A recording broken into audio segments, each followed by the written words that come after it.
yesterday. What were the most noticeable changes for you guys to shut him down and hold him just 86 yards? I think we just settled in. We challenged each other in the locker room and just said that, it's not on one person, one position group. Like, everybody just has to step their game up and play better. And everybody rose to that challenge. What do you guys need to do to settle in earlier on in the game? It's, offense always comes in prepared. We call it the script, riding the wave for their, first 15 plays or whatever. Kind of just have to endure that and kind of just take the corrections or, what we thought they were going to do, see if it matches up, whatever they, came in, a mixed bag for, the new week, just getting all those adjustments, getting on the same page. Our goal is to obviously start fast. We don't want it to be a tale of two halves, but, football is an imperfect game. That's what makes it so good. With the way it felt like the emotions, there were a lot of different emotions in the locker room yesterday. For those players that might be taking it outwardly harder than others, like, do you talk to them? Do you say, is there anything like that, or is it one of those things where everybody's got to kind of be how they're going to be the night after the game, and then Monday everybody's just kind of moving forward? We're all individuals at the end of the day. I think my role as a leader on the team is to kind of know the individuals and, who to talk to, who to let cool off, who to say what to, hey, I think you could have done this better, or, build some confidence in other guys. But at the end of the day, everybody's going to handle it different. And, like I've said before, once we come in on Monday and we watch it and you learn from it, it's washed. It's nothing we can do about it. Like, it's on to next week. Holding on to that isn't going to do anything in terms of helping us win the next game. So we just move on from it. When Kaiser went down, it was you and Chris that really stepped up, and then he has the interception, a 46-yard return. What does that say about the depth and preparation in your room? Chris is always locked in. He prepares as if he was a starter, if he was getting all the reps. He's a really good football player. We knew that coming in. It was a, tight battle between him and I coming out of camp. But the thing that I think is most impressive about Chris is his character never wavered. He was always a good friend. He was still a good teammate. It was never anything spiteful, and I think that, it paid off for him. First thing he said to the sideline, when he got to the sideline, was, "Man, I've been living right." And I'm just happy for him to get his first career one. And he was sliding, too. He was scooting down the sideline. Did you know he had those wheels? Yeah, no, we all knew he was fast, but I didn't know he was hitting 20.5. What's your mindset about losing Kaiser, losing Lecky? A couple of Ham goes down, Kevin Strong gets banged up. You guys valiant second half, but 4 guys get banged up. What's your thoughts on right now about that? Have you seen our injury report the past however many weeks? It's just next man mentality, if that's what it comes down to. It's been that every single week. We've, somebody's gone down. We just got the injury bug, and it happens sometimes. But the thing is, everybody here is a professional. They're, expected to do that, prepare as if, they're the guy. And I'm excited for some guys to be getting some opportunities because that's the name of the game. We've asked you in the past about Buddha, and you've said, I know if a guy gets past me, he's not getting far because Buddha's right there. But what about Jalen? He had a great game, and just what he brings every week. Man, JT's a dog. He's a dog. He's scrappy. He talks a lot out there on the field. Like, not even just, talking crap to other guys, but just the communication amongst, all the players. He's a great leader on the sideline. He keeps the guys' energy up. Heck of a player. Heck of a player to have that two tandem back there deep.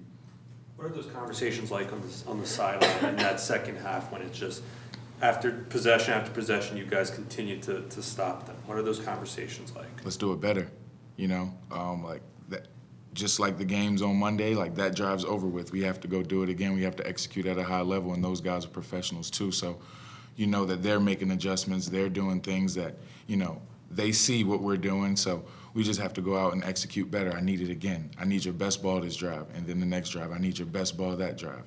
and, continue, because at the end of the day, yeah, we're competing against another team, but we're also competing within ourselves, trying to be a top defense in the league, and you need consistency. You need, that level of execution, drive in, drive out.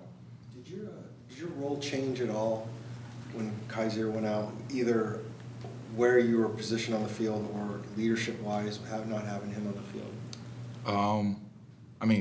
Definitely. I was wearing the green dot for the remainder of the game, which is a big responsibility.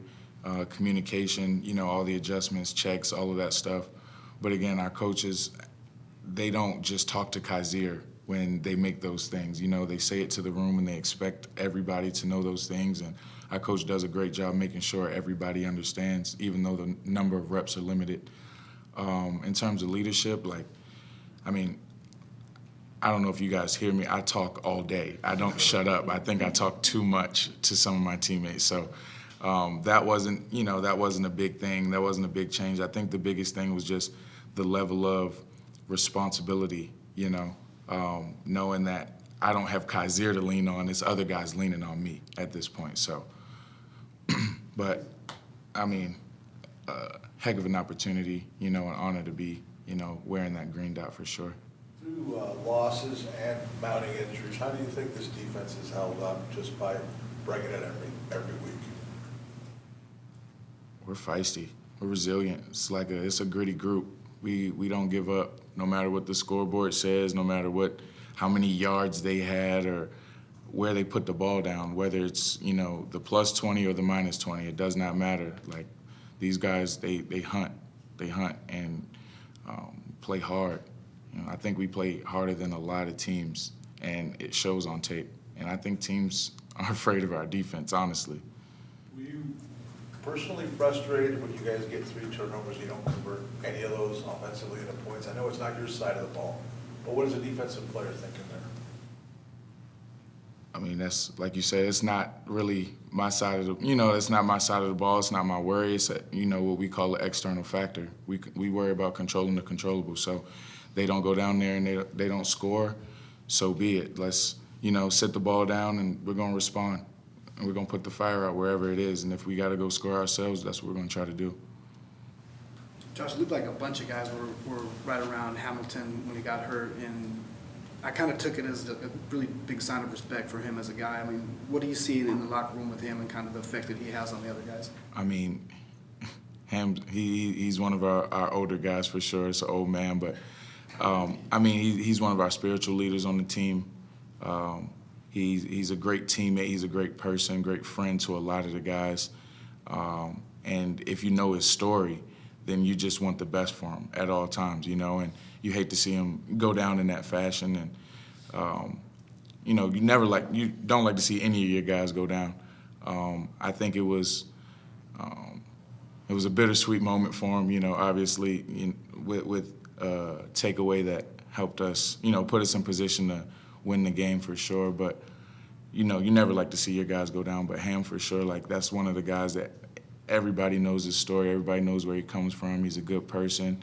I think he makes an effort to make, a connection with everybody on the roster. And when guys are like that and they go down, that's when you see those types of reactions from teams. Circling back, when you guys go into the locker room at halftime, there's a lot of mystery over what happens in those 12 minutes or whatever. Yesterday. Feels like 5, I promise. Is there a lot of actual adjustments going on, or is it more smaller conversations and hey, let's get better at this? Or are you guys revamping something in a short amount of time? I think that's week to week. All of those things are possible. We could do all of those things or none of those things at halftime.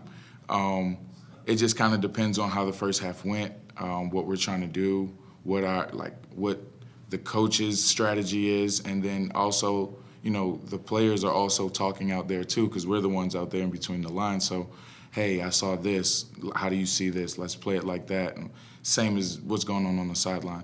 What was happening yesterday then? Was there a lot of it yesterday? I kind of touched on it a little bit. It was more so the players just challenging each other about, hey, we're better than this. Let's play harder. Let's play better. It's no blame. Let's just go out here and let's win the second half.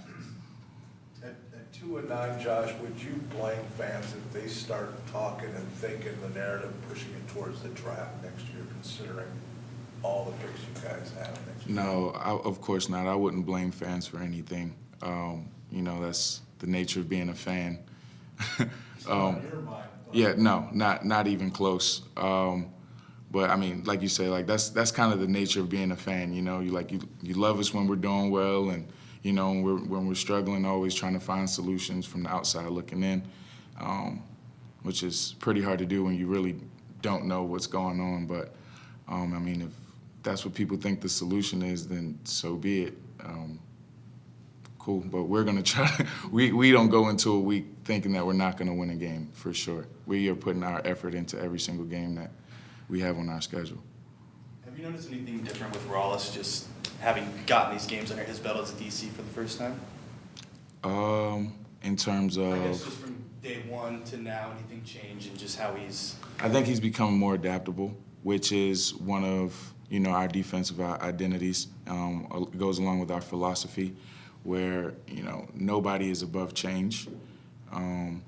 But for the most part, Nick's a genius. Everybody knows that. Nick's a genius. The biggest change, I think, is just kind of him warming up to guys around the locker room, because, that persona that you see with the hoodie on, calling plays, that's kind of him in the building. He's just kind of always locked in.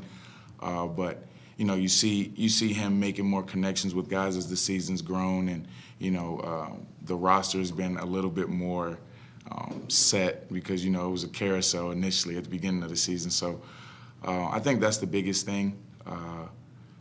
But for the most part, I think in terms of scheme and everything like that, I would just say he's very adaptable and also accountable. I didn't like this call here, guys. My bad.